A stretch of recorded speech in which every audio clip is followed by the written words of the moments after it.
Hello, good evening, and welcome to the Watering Hole. My name is Jonathan Thomas. I'm the pastor of Cornerstone Church in Abergavenny.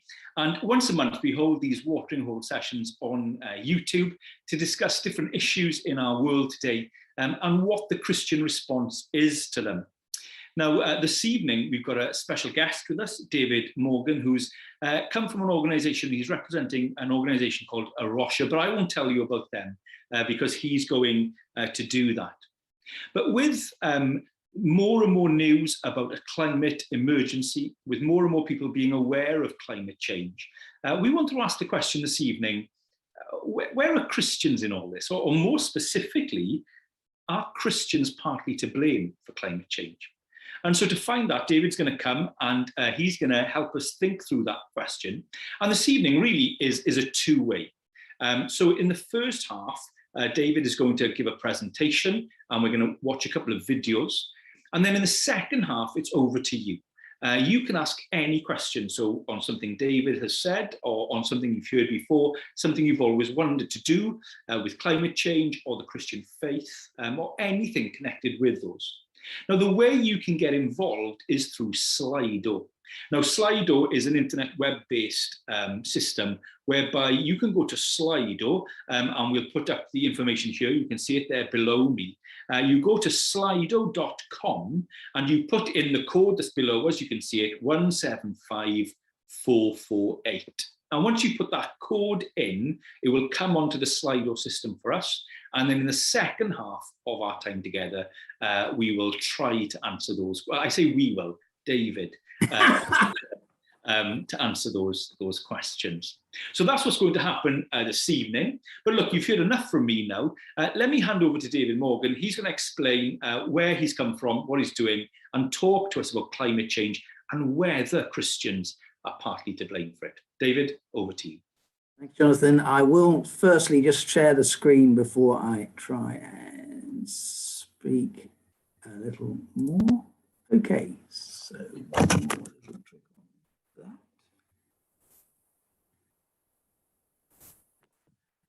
good. Hopefully that has worked okay. So let me introduce myself. I'm speaking to you from Dorset. I do have real Welsh links. My mother came from Miskin, near Llantrisant, but I have to admit that I'm really a Londoner who's found his way down to Dorset. I'm retired. I used to be a management consultant and I've worked with oil companies. And I have been increasingly over my lifetime passionate about the environment. And so I'm speaking. I represent A Rocha normally in the south of England, but obviously in these technical days, one can appear elsewhere. And you said, A Rocha, who are they? So 2 slides. It's a Christian environmental charity that's been running for nearly 40 years. And the first project was in Portugal, and the place was A Rocha, a rock. And that's why it has this rather strange name, so we have to explain. But it now has projects in the UK and 20 countries worldwide. And it's all about encouraging Christians and churches to care for God's earth. And in A Rocha UK, we have 3 strands of that. One is Eco Church, which is a scheme for churches, and I'll tell you a bit more about that later. Then in the conservation area, we have reserves, an urban one in northwest London and a rural one in Suffolk. And we work with Partners in Action, large landowners like conference centres like Lee Abbey in Devon, if you know that, to help them to really make their land work as benefiting nature. And the third strand is basically for individuals, for families, for what is called Wild Christian. And it's just encouraging Christians to get out there and be part of enjoying God's wonderful creation. So enough of that. Climate change. Well, you've heard so much about it. One very brief slide. You don't need to hear about the deforestation issues, the melting polar ice caps, the droughts that we've seen, the plastic that people like David Attenborough have been so good at recording of, the floods that we've seen in various parts of the country this year in Germany, Austria and places, and the wildfires, Turkey, the States, California and so on. You've heard about the problem. It's really scientifically just evident, and that is definitely there. We know it's a problem. So, who would suggest that Christians are part of the problem? This is the first time I've spoken to this title about are Christians part of the problem? Well, one of my little heroes, Chris Packham, is the person who wrote that in the Radio Times a little while back. And that absolutely caught me on the wrong foot. I thought, how can we be? We're working hard to try and encourage people to do that. How can we be part of the problem? And so I'd just like to spend a few slides just looking at why we've been seen to be part of the problem. Some Christians have read the creation story and concluded that we humans have the right to dominate creation and it's given to us to use it for just how we wish and for our benefit alone. And original piece of translation of early Genesis using the word dominion, and people have thought, well, that means we can dominate. And other verses that people have thought, it's fine, we can benefit from that alone. I'll unpack actually some of that and look at the meaning of that in a little while, but that's not really quite right, in my view. Some Christians have got the idea the world is all going to be destroyed and therefore it's of no value, we don't care. Well, that's not the widespread theological view today. As Tom Wright has said, then there is definitely, the Bible talks about new heavens and new earth, but that word new has no sense of brand new. It has the sense of renewed. And we need to recognize that this earth is something we're going to be experiencing for a long time. Some Christians have seen caring for this world as not important. We need to save souls and not seals. And that's absolutely right in many respects, because that's true that, as Christians, we really want other people to know that and to know the Lord Jesus. And that's really, really important. However, it doesn't exclude the fact that we can also live our lives in a way that honors God, in way we look after his wonderful creation. So that's not exclusive on that, but we can spend some of our time doing that. And then some Christians feel it's okay because God's in control. And well, yes, obviously that it also has a lot of truth, and ultimately he is in control. In the big picture, he has that. But as a parent, and maybe many of you are parents, but you know those moments when your children are doing something and you are thinking, I'm going to allow them to do that because they will see the consequences of their action and suffer those. And that's true. So if we decide that we're happy that we pollute a stream, then are we surprised that the fish die? Are we surprised that the fishermen don't have anything? Of course not. Is God supposed to? Of course not. He lets us have the experience of that. So those are some of the reasons I think that people have seen Christians as part of the problem. However, as Christians, we take our lead from the Bible and we want to know what the Bible says, because that should be shaping our lives and shaping the way that we live. Okay, brief pieces from here. Firstly, in Genesis here, we have the fact that God made the world and he loves it. Right at the beginning, in the beginning, God created the heavens and the earth. Yes, however long that took, and to me it seems like a long job, the wonderful cosmos, the billions of constellations and so on that we have, God made that, created it. And at the end of that chapter, God saw that he'd made, and it was very good. And for no doubt, he loves that creation, and we are made in his image. That's what that says when it's creating the humans. And just as he loves it, we should love it too. And he also, the next chapter, the first commandment of the Bible, he gave us the job of looking after it. Here it is. The Lord God took the man, put him in the Garden of Eden to work it and take care of it. It's that sense that we have to look after it. And are we looking after it for us? No, wait a minute. The earth is the Lord's and everything in it. We are looking after it for him. So boy, that's a responsible job for us. Also, it's part of loving our neighbors. Jesus' many times words appear in the New Testament, in those Gospels, that he says, the first command is to love our Lord, our God, but the second most important is to love your neighbor as yourself. I'm quoting Mark here, but it could be a number of other places. And also in Romans, it says, love does no harm to its neighbor. We have to think about our neighbors. Who are our neighbors? Well, obviously they are the people who live next door to us, but I'd like to propose we have two other sets of neighbors these days. In our global village, we have global neighbors, and they are important too. And they, for the half of our world population of 7 billion, 3.5 billion of them are responsible for around 10% of the carbon footprint. And our 3.5 billion are responsible for 90%. And it's that those people who have so little responsible for it who are suffering worse. And these sort of drought conditions in Africa are just one of those things. If we have any heart for that justice, if we have any heart for our global neighbors, we really must feel that that's something we have to do. And then, of course, there are future neighbors. And that's been brought home even more to me recently, because a few weeks ago, our younger daughter gave us our second grandchild. And she said, I'm really concerned. She looks at this little baby, and this baby hopefully will be alive in the next century. And she worries about the fact as to what kind of world that he will have to enjoy.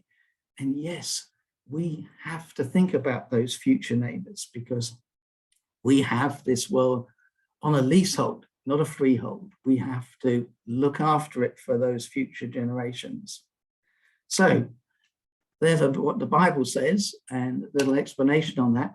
I'm going to give you a little change of voice, and introduce you to a few others who are going to talk about how they see the Bible piece there. And they are some of my heroes in the Christian evangelical world. Dave Bookless, Ruth Valerio from Tear Fund, Peter Harris, who's Rocha founder, Rachel Mash from South Africa. So bear with me, let's have a few minutes of this video.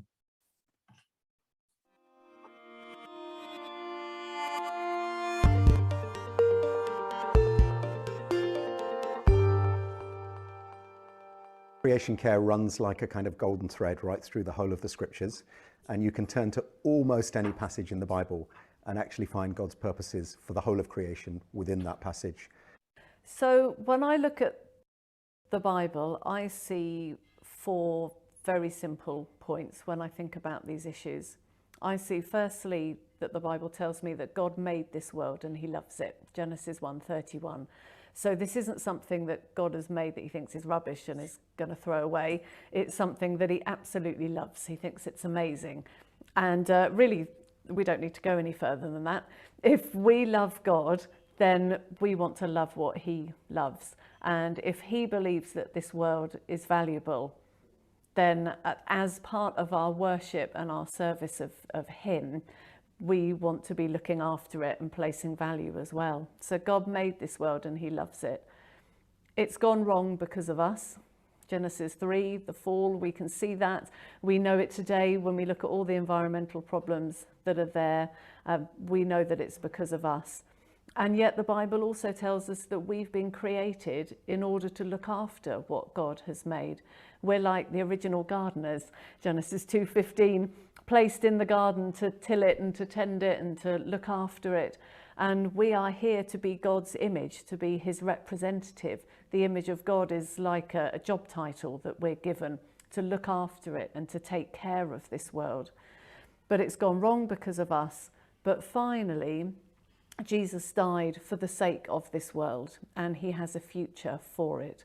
Colossians 1:15-20 tells us very clearly that Jesus' blood was shed on the cross, not just for people, but actually was shed on the cross for all things in heaven and on earth. So yes, Jesus died for human beings, but the New Testament teachings tell us that Jesus died for more than human beings, died for his whole creation. So God has a future for this world, which is going to be redeemed and renewed. And I today want to be a part of that future and want to be living my life in a way that contributes and plays into that future. So the first thing we understand about being human from Genesis is that our calling is to care for what God has so lovingly made and entrusted to our care. So just simply by being human and those in the image of a creator God, a God who made the world in wisdom to be diverse, the thinning of life and the reduction of diversity and the loss of species is something that has to do with our relationship with God. And in fact, the prophets say that the root of the ecological crisis is our broken relationship with our Creator. We need to see the issues for what they are, which on one hand is just it's a breakdown of relationship between us and God and with our neighbor. And a lot of the water scarcity issues are my overconsumption and my extravagant lifestyle at the expense of my neighbor. I don't care. Am I my brother's keeper? No, I'm not. Well, in Christ we know the answer to that. I am my brother and my sister's keeper. So how I use my water matters. Creation care is about the lordship of Christ.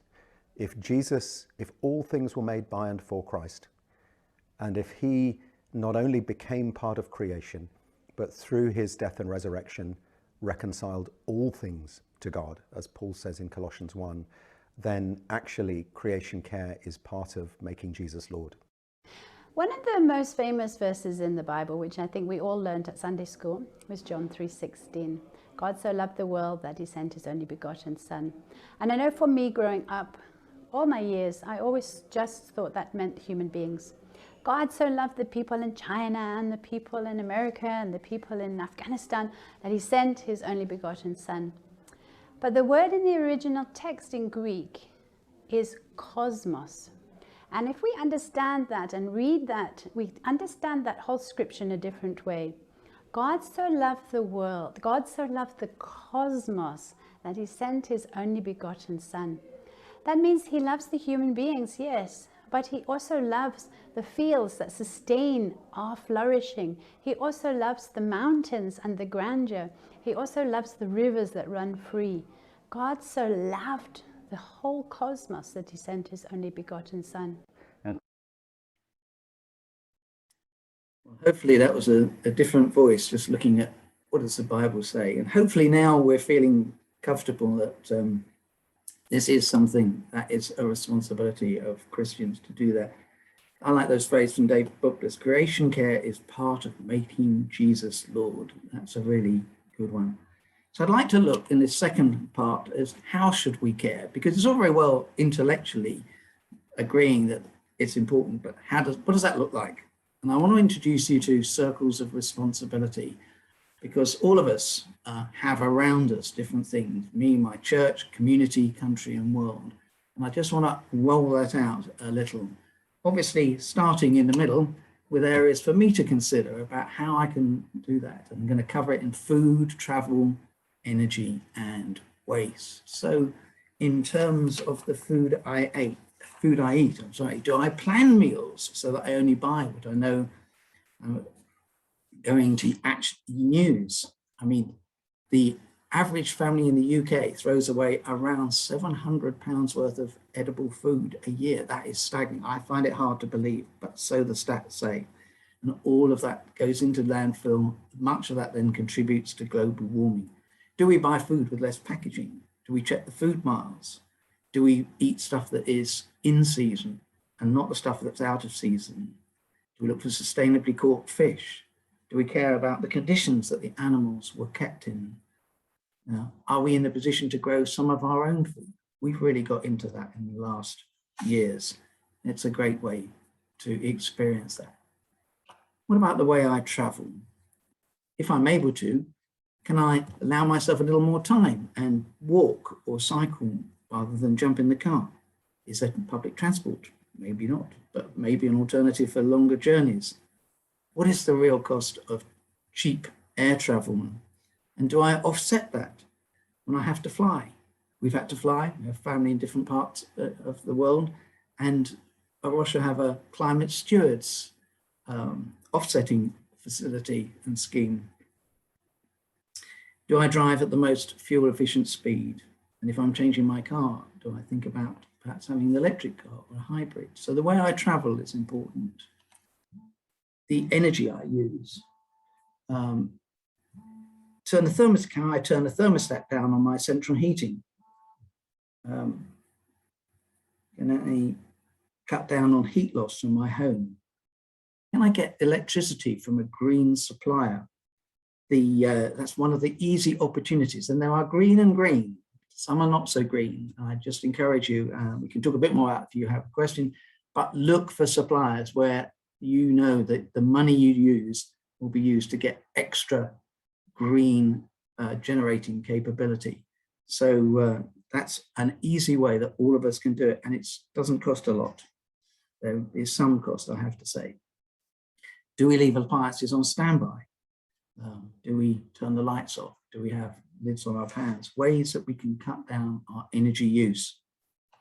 What about the things I throw away? Well, obviously the first question is, should I buy them in the first place? And we need to think about that simple lifestyle. Lovely Christian Aid phrase is to live simply that others may simply live.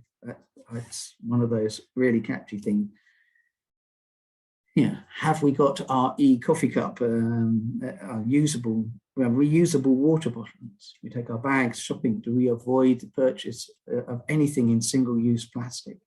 We've seen the harms that it does in the oceans. And yeah, do we hesitate before throwing anything into landfill? Could anyone else use this? The 3 R's. Can we reduce? Can we reuse before having to think about recycling? And as well as those 3, there's also rethinking sometimes. There is repairing, a good thing that's getting a little more popular these, and refilling. And I think I heard about the little green refills in Abergavenny, and that's something that you can use.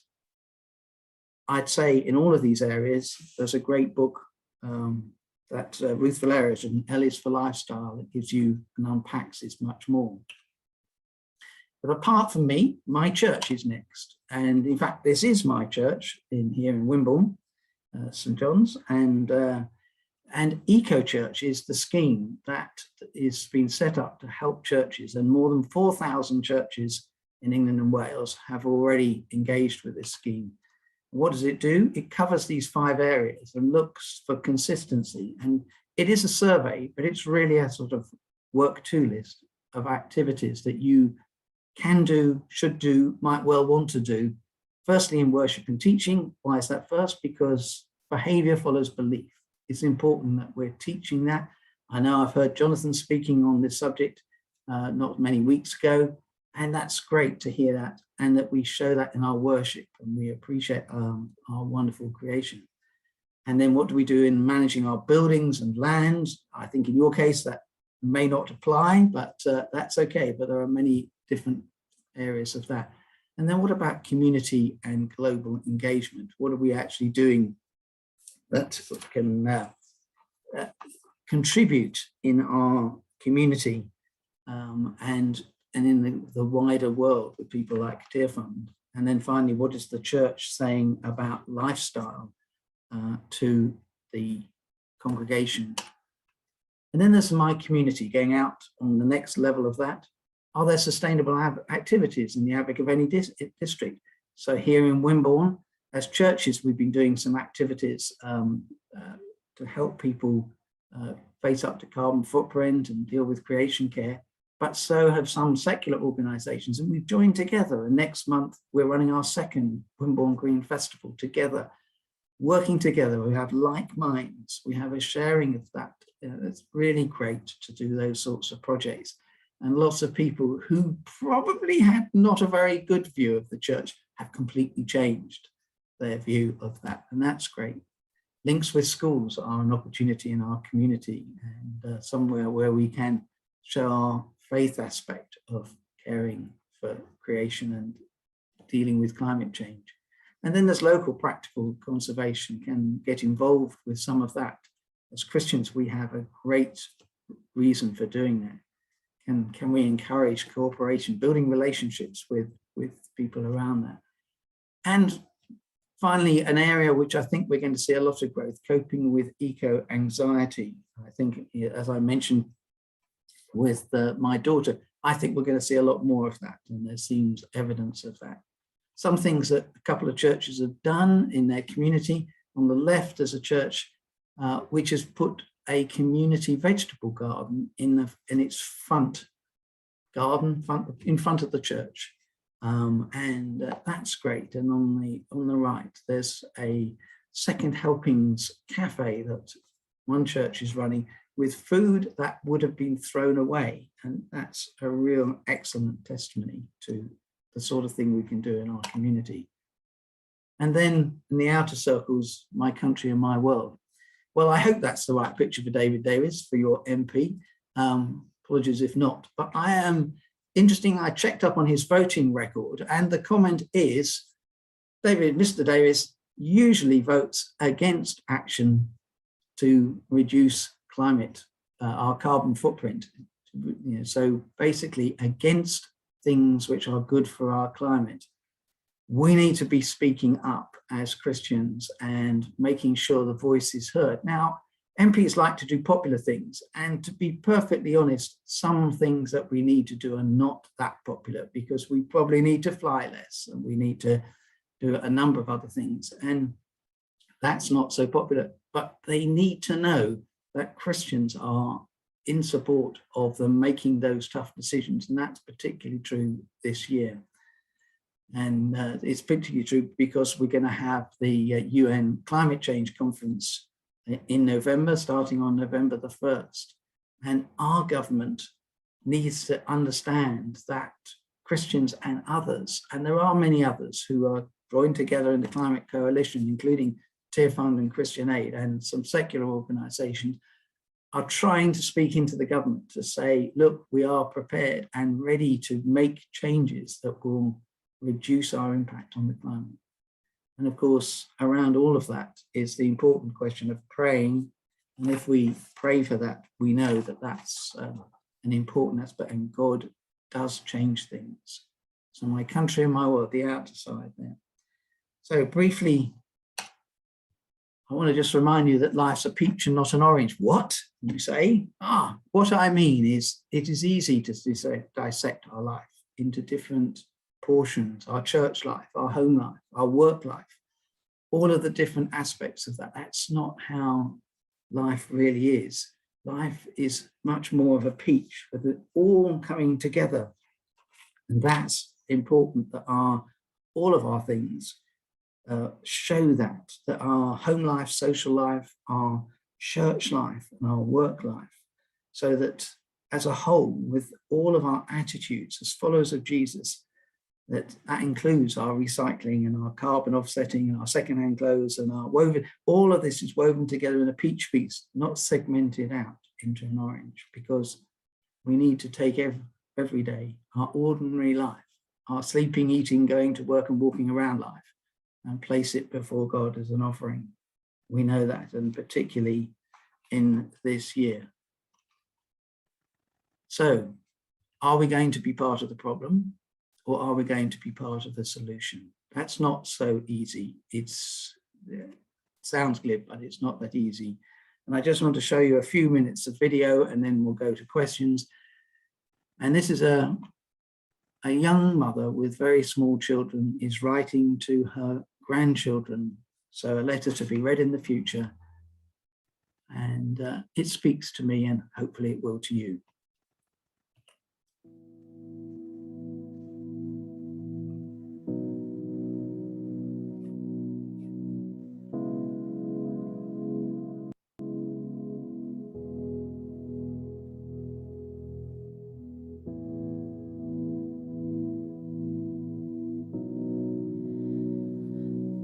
Recording this for you, my dear, wonderful, beautiful grandchildren, without knowing if or how or when you will see it, and many years before you even exist. I hope you exist. I hope more than that. I hope that the world you live in allows you to more than just exist. But the thing I have to start with, the heart of the thing that I have to say, the reason above all that I want to make something for you, is to say sorry. From where I stand now, the outlook for this beautiful creation is bleak. Not everyone agrees, of course, but an overwhelming majority of people who are paying attention can see. And I think it comes down to this. When it comes to this earth, we take more than we give. And it's been like that a long time. We just don't think about consequences. In the UK, here where we live, we throw things out, as if out is some kind of easy, magical destination that doesn't affect any living thing. Like stuff just magically disappears from bins and doesn't end up in steaming, rotting, diseased piles in other parts of the world. We've seen our plastic rubbish killing life in the oceans, and then I go to the supermarket again without my own bag, and I get 3 more plastic ones because I can't carry a baby and all the stuff.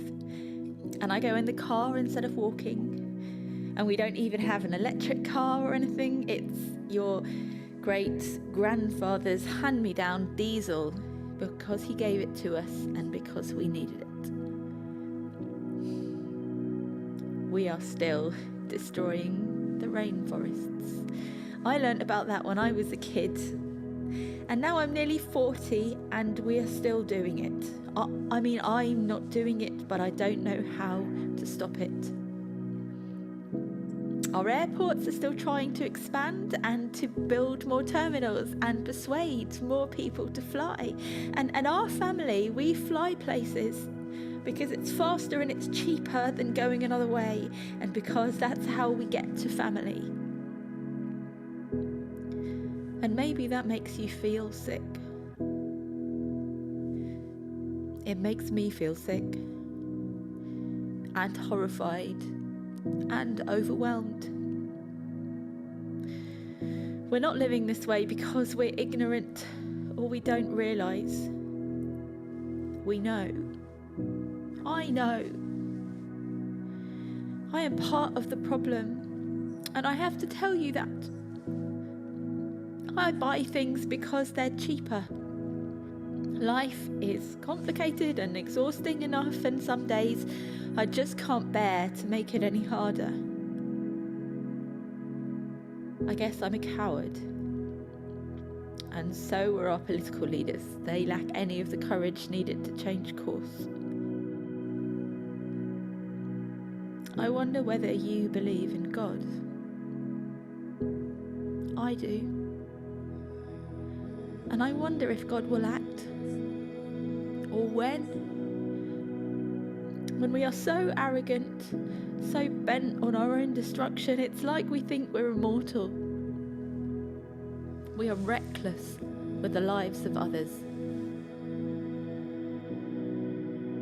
Does God have any hope for us? Or like a responsible parent, is he going to watch us suffer the consequences of what we've done?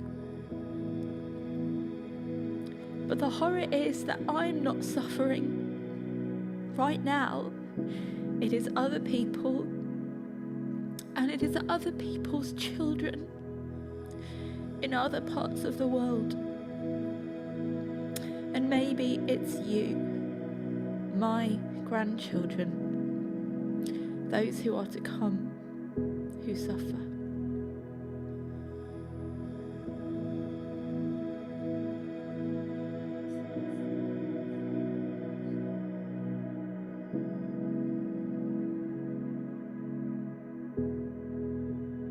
I pray that God has mercy on us all.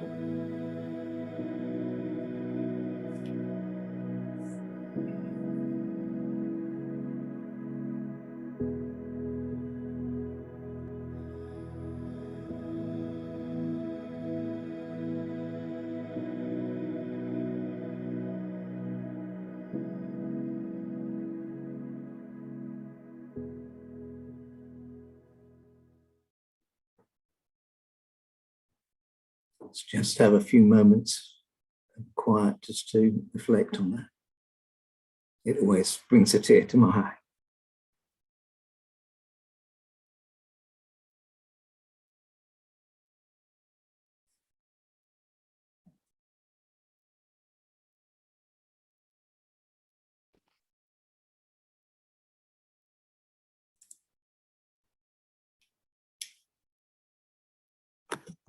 Okay, over to your questions then. I'll stop sharing my screen.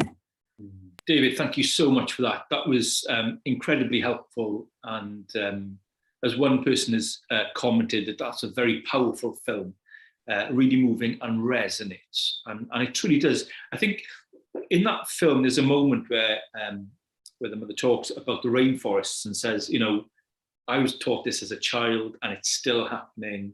And I'm not doing it, but I don't know what to do about it. And I think that kind of reflects a kind of a helplessness sometimes people feel. I know on a number of occasions when we've spoken about this in church, some people will come up afterwards and say, yeah, I'm with you, John, but I don't know what I can do. Is that something you find as a common response? Absolutely, Jonathan. I think it is, because in some ways the problem is massive and it just seems too big, too impossible to get your brain around, and can I really make any difference? And I think the important thing is, and why I focus quite a little bit on that area about some practical things to do, is because we need to say, okay, I can't change everything, but there are some things I can change. I can change things I do in my life, the way I use what I buy, my food, the way energy I use. I can use green energy. I can choose what I do in terms of traveling and sort of cars and so on. There are some things that we can do. We need to start with small steps, because it is too mega. And if you sort of ask that really hard question, can we do enough? I don't know whether we can do enough, but I just feel that I prefer to go down trying, rather than give up. And hopefully God feels that about the world too, that actually, he made such a beautiful place, and I'm sure he doesn't want us to be trashing it. So, the sort of responsibility to look after it for him, and the bits that we can impact. So in the small way we can, we need to do the things that we can do. And someone on the Slido, and just to remind people watching, if you want to ask questions, you can go to Slido and put in the code there and ask any question you want. We've got a good 15 minutes left, so please send questions in. But someone sent a question really picking up on that theme, and the question is, will my little changes make any difference? And I guess that is something, perhaps defeatist sometimes, but also overwhelmed. Will little changes make a difference? I think I fully understand that, and there's no doubt that if you talk to environmentalists who are not Christians, they are immensely pessimistic. Will it be enough? I think that's a very good question, and from the statistics and things, it doesn't look very likely. But as Christians, we have a different thing. I think is God can change this situation, and we know that. And our responsibility is to do the bit that he calls us to do, and not to worry about that side of it. So yes, it does make a difference. And if all 7 billion of us make a bit of a difference, it is going to change the way. And there's no doubt that there are signs of real change, and we have seen that. Is it enough? No, it isn't. We still have quite massive problems of climate change coming along, and we just hope and pray that the COP26 in Glasgow in November really will be somewhere where the world leaders will face up to it, because we are certainly running the clock down. And the COP26, for people who are joining us, perhaps have heard COP26, but not quite sure what it is, and is it important? Is it just a talking shop? What is it, and why is it important? Okay, it's been running a long time because we got to COP26, and this is it's a conference of the parties, and it's basically as many of the countries as possible in the world, and pretty much most of them, 90+% of the people actually do turn up with some fairly serious leaders. And it's kind of saying, okay, this is the group that has to make big calls about what we can actually change in the world, because the developed world is responsible for something like 90% of the sort of carbon dioxide and the damage we're doing to our environment. And the underdeveloped world is very little responsibility. So we are the people who really have to make the biggest changes to that. And it's a very difficult line to trip. But that group of people are trying to agree steps to take and ways to do it. And certainly at the last one, 5 years ago, actually now 6 years ago, because it was postponed with COVID, but there were commitments to try and keep under a 1.5 degree temperature rise. That looks very, very difficult now, but it is concentrating the minds, and events that happen, as in the last few weeks where we had major floods in Germany, absolutely unique floods in Germany, even hurricane hitting New York this week, and so on. There are, if you look at the weather patterns, there's no doubt, and people are talking about the effect of it, not if it might be, but it is certainly having, our climate change is going on, and that's without question.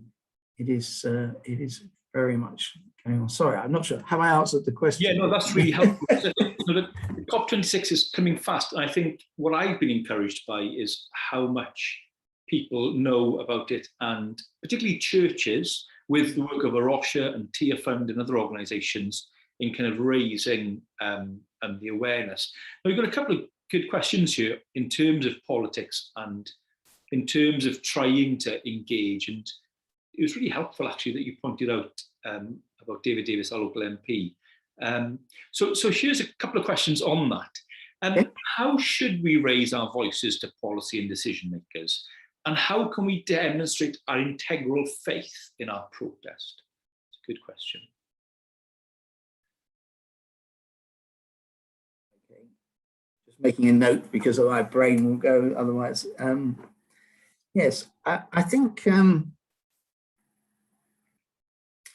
how do we raise our voices? I think, the MPs are generally very willing to hear people who come and speak, particularly if you come and speak on behalf of a group like a church or something. So you're not just an individual, but you're actually speaking on that. And I'd encourage you to do that. And certainly, us as a church and as a group of churches in our town, we have done that regularly, is send people to do it, to talk to them and to say, yes, we understand it's a problem and it's difficult. Politicians have a real problem that most of the things that we need to do are not going to make them super popular. Excuse me. So if we're going to do things about climate change. But the population, I think, is switching, and certainly amongst the younger people, I have to say, probably more so. There's a greater awareness of climate change and the sort of consequences. And to be fair, it's going to have much more consequences for them than it is for a person like me. It's just a question of, in their lifetime, they're going to see massive, bigger changes. So yes, as churches, but also in your community, raise our voices to our MPs. Our MPs like to be popular. Most of the things that you have to do about climate change and so on are inherently unpopular because you are restricting, encouraging, adding cost to, doing all sorts of things to say, now, they will be popular one day, but politicians are generally looking only a few weeks, months, or at the most a few years ahead. So but again, if we can raise our voices as churches, maybe as churches in Abergavenny, and so that they actually say, okay, we're talking about hundreds of people here who, and go and see, and that's certainly what's happened here in Wimborne, that church representatives have gone regularly to talk to the MP and to say, look, guys, this for us is really important and we need voting support. And they do respond to pressure, and that's important. So, for example, we'll have a Green Festival next month, but we invite the MP to come, so that the MP has to actually tread the soil, has to actually meet with people. And of course, they love to come, because they love to press the flesh. But it's in that context of saying, actually, guys, we've got to do things. So that's that, I would say, is one of the key phases of raising our voices. And they do respond. It's not just a question of meeting them. They do hear their mailboxes are something that they want to hear. And yes, you know, if things if this is important to their constituency, they begin to take a little more attention to that. And to some extent, Christians are the sort of people, because you have to be willing to change. And often we are the sort of people who are used to the fact, well, if we're going to do that, we have to cope with this. Okay, fine, I can do that. I can understand that. I can decide to fly less. Okay, I'll be holidaying more in the UK, you know, things like that. And making those sorts of decisions, Christians are used to that, and we can play a lead in it and support the MPs when they do something. I'm not sure how about the second piece of that. How do we demonstrate integral faith? I think it's asking the question about, you know, how as Christians, you know, do we do it and demonstrate that we're Christians? And I guess if it's churches coming together and having representatives, and perhaps, I love the idea of a green festival. I'm sure someone in our churches had a similar idea for next summer, doing some outdoors things and inviting politicians there. Hopefully then they can see our Christian faith. Interestingly, someone's asked a question which... Can I just, before you go on to that one, can I just pick up the question about the Christian festival? What was interesting with the Green Festival is that we organised one as churches, and then there was also a secular one, and we thought, this is crazy, guys. And they were absolutely enthused that we just said, look, let's do this together. And, you know, and that's absolutely great. I have to say the Christians are doing most of the heavy lifting this year, but what are we saying? I mean, all of those green folk are generally people who have a heart for our world and our country, and they are seeing Christians saying, I'll put my hand up, I'm going to do something. Sorry, Jonathan, yeah. No, that's really helpful. Yeah. I mean, there's a couple of supplemental questions here, and one has got a lot of likes on Slido, so I think this is a question that's resonating with quite a few. Do you think that strikes and protests are suitable ways for Christians to challenge governments in what they're doing about climate change? I guess Extinction Rebellion and all that was just happening in London, I guess that's in mind. And I know that has been a debate for people, should they keep their children off school to do climate kind of campaigning? Any thoughts on that? Yes, it is a difficult territory, and I think we all have to make some personal decisions. So I would personally not do what they're doing, but I know that some of the people I work with closely are doing it and have been. I think one of the folks that I'm involved with in the Winchester Diocese has been arrested this week, and because she's on the front line of doing that. Some of the things they do, I'm not sure I would totally, you know, I don't feel super comfortable with, but they are raising it up the agenda, and the politicians are having to take some notice, and that I think is good.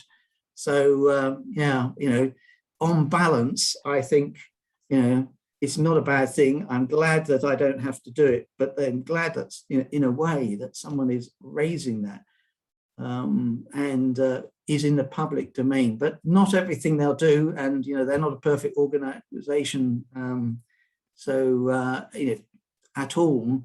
But you know, there is a Christian sort of coalition inside that which is trying hard to make the voice heard and spoken up, and so and there are a number of Christians involved. So that's a sort of yes. And I think these are the difficult decisions. And I guess it's hard for Christians to know how to get engaged politically. But if we put politics to one side for a moment, another person has asked a very good question. How do we lovingly show other Christians that their attitudes towards the environment are important and need to change?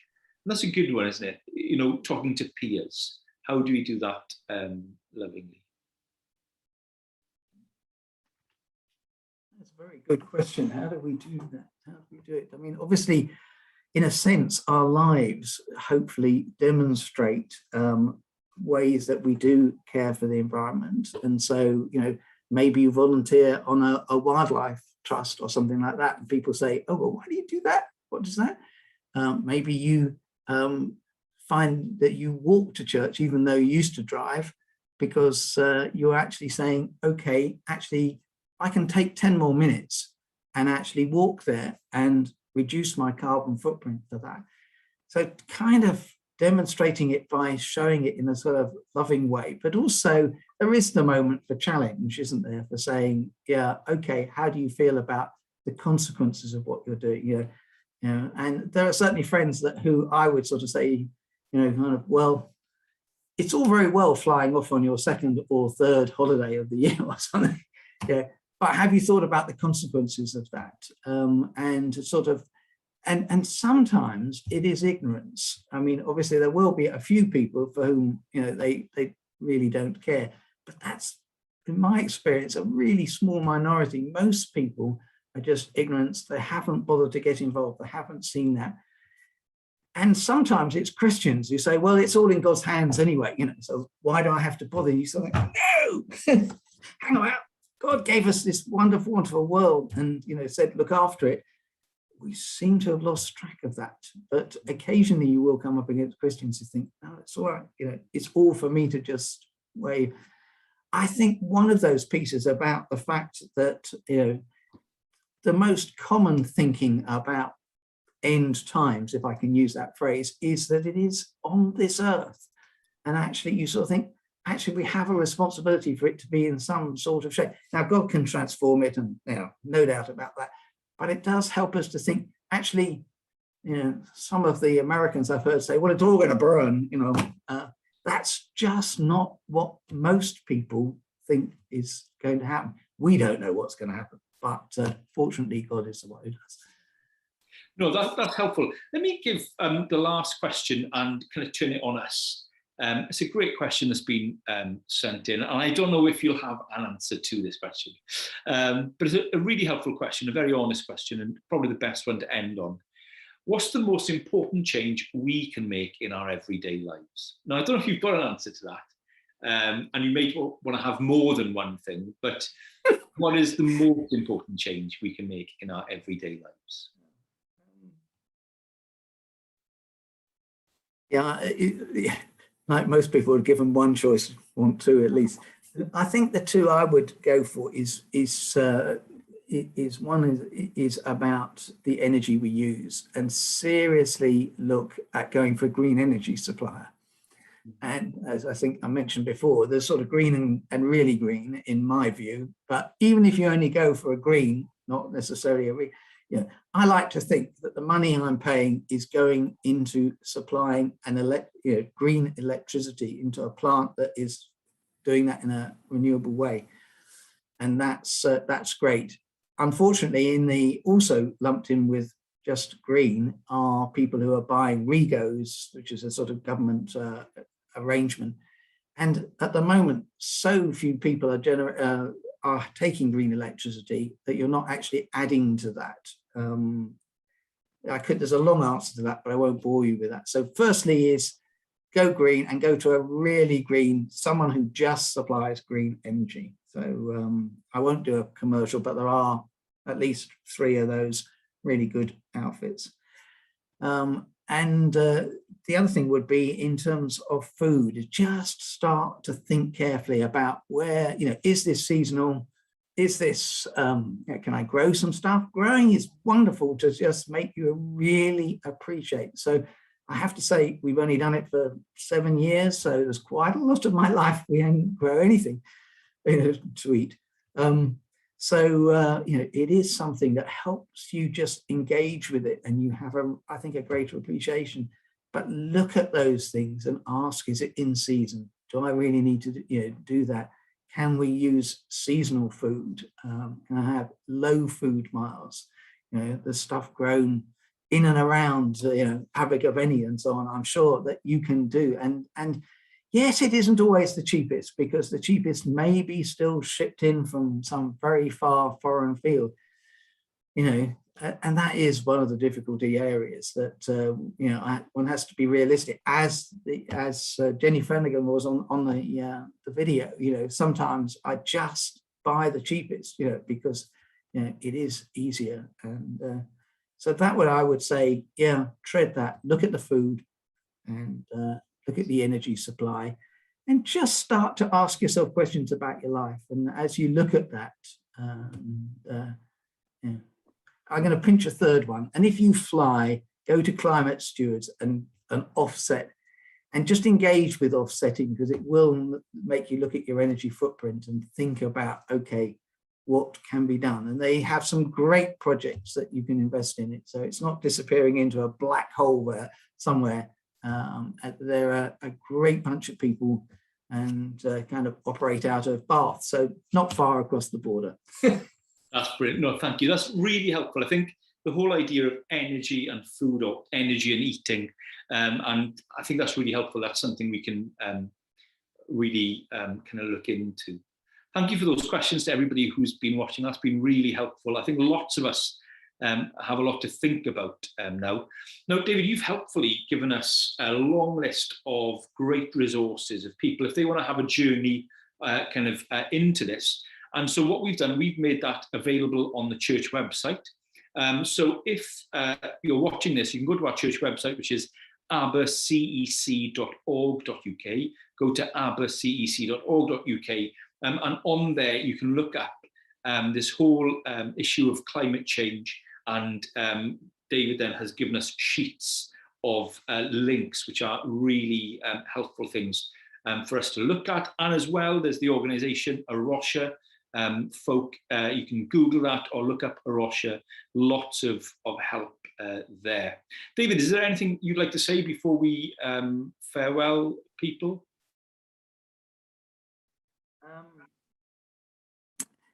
It's a journey, and I just encourage, if you, and most of us have started. I think that's what I find is almost no one hasn't started. And yeah, I would encourage you to engage with EcoChurch, and you'll find that some of those things you're already doing. But individually, yeah, it's a journey. Get looking at that and just see where God takes you with it. And it does open new avenues. And if you engage with the sustainable activities that are going on in Abergavenny and around, you'll be amazed to find like-minded people who are really pleased to see Christians being involved. And those are quite close to us often in their sort of care, because they care for the world and their real opportunities. And I see some of those people who I think too many of them think we're part of the problem. If we go all the way back to Chris Packham at the beginning, they see Christians as, well, you know, they're part of the problem. Actually, they see us as part of the solution. And often, because of the things that we've done and we've worked with them, they actually see us as very active, hard-working part of that. And that's great. And hopefully we're just widening out God's kingdom in that way. Wonderful. So, David, thank you so much for giving us your time this evening. And to those of you watching, please feel free to take this YouTube video now, and you can pass it on to friends and family and work colleagues. I'm sure it'll encourage people to think things through. And as well, if there were bits where you think, what did David say there? What was that suggestion? You can come back to the YouTube clip and you can watch it from there. And from us in Cornerstone Church, if we can help you on anything else, please go to the website, abercec.org.uk. You can contact us through that. And we would love to help you or serve you in any way that we can. Well, that's all we've got time for, and we'll be back next month with another topic, so please look out for that. But David, once again, thank you so much, and to everybody else, see you again. Good night.